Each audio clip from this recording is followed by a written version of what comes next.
Hello everyone. In previous class we have studied about the pollution कि pollution क्या होता है, pollution किस वजह से फैलता है और हमने पढ़ा था एयर pollution क्या होता है, उसकी डेफिनेशन देखी थी। आज हम पढ़ेंगे pollution of air and water, how does air get polluted, कि हवा किस तरीके से किस वजह से प्रदूषित होती है, आज हम उसके बारे में पढ़ेंगे। तो सबसे पहले ये पढ़ने से पहले एक टर्म आती है pollutant, things which are responsible for pollution are pollutants। तो pollutants क्या होते हैं? ऐसी चीजें जो क्या करती है, पॉल्यूशन को फैलाती है, वो क्या होते हैं? pollutants। जैसे पॉलीथीन्स हो गई, जो भी वेस्ट चीजें हो गई, ये सब किस में आता है? pollutants। ऐसी चीजें जो प्रदूषण फैलाती है, हमारे आसपास का जो एटमॉस्फेयर है उसको खराब करती है, वो किस में आते हैं? pollutants। Next is air pollutants, things which are responsible for contamination of air is air pollutants। ऐसी चीजें जो हवा को दूषित करती है, हवा में प्रदूषण फैला देती है, उनको हम क्या बोलते हैं? Air pollutants। अब एयर pollutants कौन कौन से होते हैं? Smoke and dust from forest fire.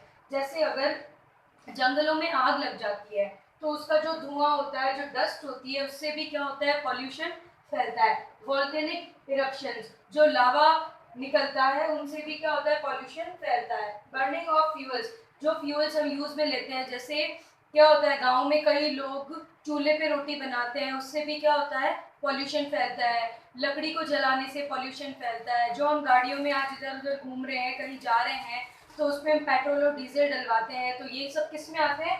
Fuels में आते हैं, और इनकी वजह से क्या होता है? पॉल्यूशन फैलता है। तो पॉल्यूटेंट्स क्या होते हैं? ऐसी चीजें, ऐसी थिंग्स जो पॉल्यूशन की रिस्पॉन्सिबल होती है, मतलब जिनकी वजह से क्या होता है? पॉल्यूशन होता है, वो होते हैं पॉल्यूटेंट्स। एयर पॉल्यूटेंट्स क्या होते हैं? ऐसी चीजें जो हवा को दूषित करती है, वो होते हैं एयर पॉल्यूटेंट्स। ये सारे एग्जाम्पल है, इसको अपनी कॉपी में नोट डाउन कर लीजिए।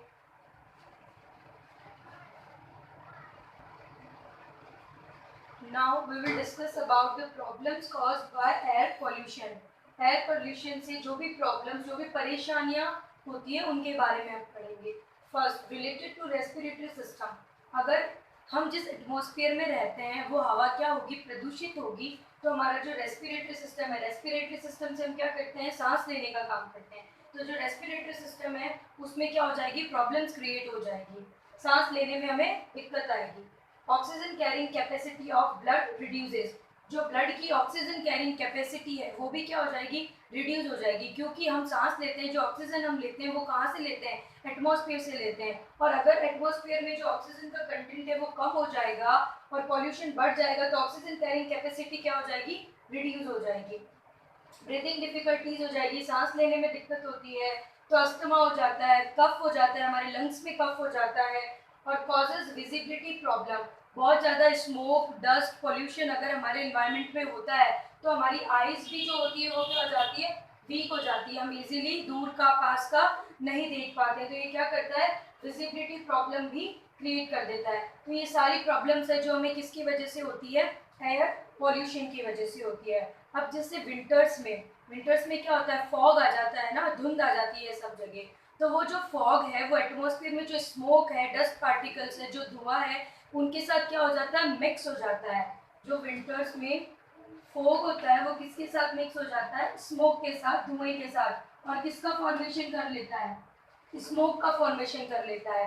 जो स्मोक है उसमें क्या होता है? नाइट्रोजन का कंटेंट होता है, तो वो उस नाइट्रोजन के साथ मिक्स होके स्मोक का फॉर्मेशन कर लेता है, जिसकी वजह से बहुत सारे ब्रीदिंग डिफिकल्टीज, अस्थमा, ऐसी बीमारियां हो जाती है लोगों को, और सांस लेने में बहुत दिक्कत होती है इस वजह से। और किन किन वजह से पॉल्यूशन होता है? इंडस्ट्रीज की वजह से। जो इंडस्ट्रीज होती है, जैसे स्टील मेकिंग और जो भी चीज़ें बनती है, उनके कारखाने होते हैं, प्लास्टिक के हो गए, जो भी कारखाने होते हैं वो भी रिस्पॉन्सिबल है पॉल्यूशन के, क्योंकि उनसे क्या निकलता है? सल्फर डाइऑक्साइड और नाइट्रोजन डाइऑक्साइड जैसी गैसेस निकलती है, जिसकी वजह से क्या होता है? रेस्पिरेटरी प्रॉब्लम्स होती है, और जो लंग्स होते हैं वो पूरे तरीके से डैमेज हो जाते हैं, और अगर लंग्स डैमेज हो जाते हैं तो फिर इंसान जीवित नहीं रह पाता है। और जो इलेक्ट्रॉनिक डिवाइसेस हम यूज लेते हैं, जैसे फ्रीज है, एसी है, ये सब जो है, इनमें से क्या निकलता है? क्लोरोफ्लोरोकार्बन, CFC ये गैस का नाम है, ये बहुत जहरीली गैस होती है जो किससे निकलती है, फ्रीज और एसी से। अब ये जो CFC है, इसकी वजह से जो ओजोन लेयर है उसमें क्या हो रहा है, होल हो रहा है, वो डैमेज हो रही है। जो ओजोन लेयर है वो हमें सन की जो अल्ट्रा वायलेट रेडिएशन है उससे प्रोटेक्ट करके रखती है, लेकिन CFC की वजह से उस ओजोन लेयर में क्या हो रहा है, होल होता जा रहा है, जिसकी वजह से बहुत ज़्यादा गर्मी भी बढ़ रही है, ग्लोबल वार्मिंग बढ़ रहा है, और उसकी वजह से हमें बहुत सारी स्किन प्रॉब्लम्स और ब्रीदिंग प्रॉब्लम्स ये भी हो रही है।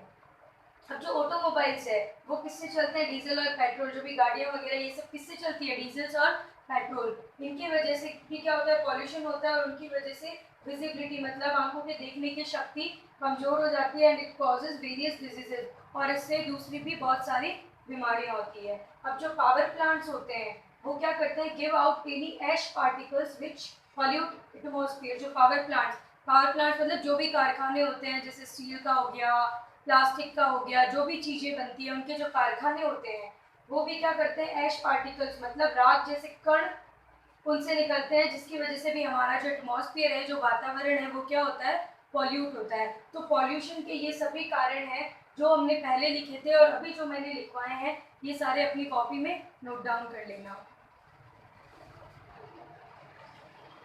Here we will discuss about the case study of Taj Mahal. Taj Mahal के बारे में, ताजमहल की जो केस स्टडी है जो पॉल्यूशन से खराब हो रहा है उसके बारे में हम पढ़ेंगे। As we all know, Taj Mahal is the wonderful monuments, बहुत ही सुंदर इमारत है एक वो, लेकिन धीरे धीरे पॉल्यूशन की वजह से क्या हो रहा है, वो खराब होती जा रही है। जो ताजमहल है वो किसका बना है, वाइट मार्बल का बना है, लेकिन पॉल्यूशन की वजह से उसका जो वाइट मार्बल है वो येलो कलर में बदल रहा है। ऐसा क्यों हो रहा है, क्योंकि ताजमहल के पास में बहुत सारे कारखाने हैं, इंडस्ट्रीज है, रिफाइनरीज है, ऑयल रिफाइनरीज। उनसे क्या होता है, सल्फर और नाइट्रोजन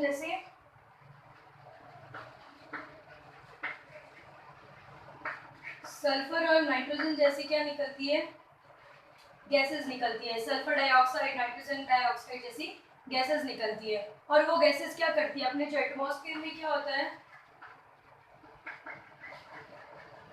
वाटर वेपर होता है, उनके साथ मिलके ऑक्साइड्स एसिड्स बना लेती है।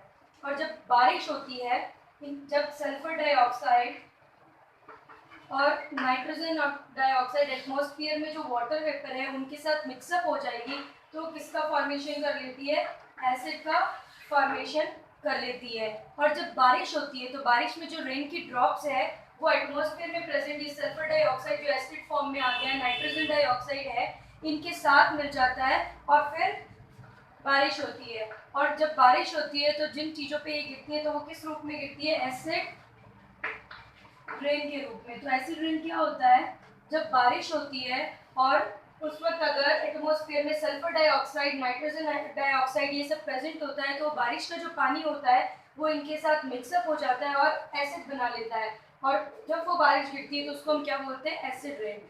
तो ताजमहल किसकी वजह से खराब होता जा रहा है, एसिड रेन की वजह से।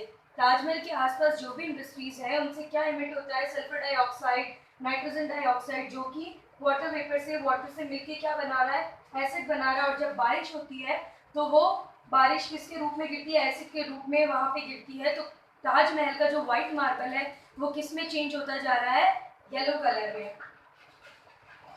तो इसका मतलब क्या है कि पॉल्यूशन से सिर्फ हम ह्यूमन बींग्स को ही नहीं, एनिमल्स को ही नहीं, बल्कि जो नॉन लिविंग थिंग्स है उन पे भी बहुत ही खराब इफेक्ट, बहुत ही खराब प्रभाव पॉल्यूशन का उन पे भी पड़ रहा है। ये सारी इमारतें हैं, अच्छी अच्छी जो बिल्डिंग्स है, स्टेच्यूज है, वो सब किसकी वजह से खराब हो रहा है, just because of this pollution. तो गवर्नमेंट ने क्या एक्शंस लिए इसके लिए, अगर इसी तरीके से पॉल्यूशन फैलता जाएगा और हमारे जो पुरानी इमारतें हैं वो ख़राब होती जाएगी, तो ये हमारे लिए एक बहुत बड़ा लॉस हो जाएगा।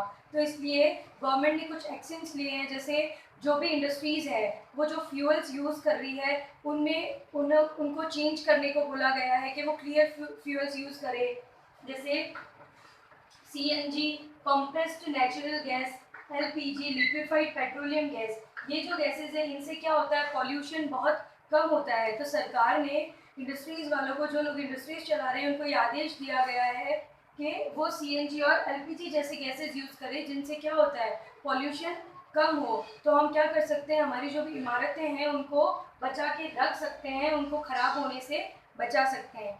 तो ये किसके बारे में था? केस स्टडी ऑफ ताजमहल, मतलब ताजमहल जो खराब होता जा रहा है उसके ऊपर सरकार ने कुछ एक्शंस लिए हैं कि जिससे हम उसको बचा के रख सकें।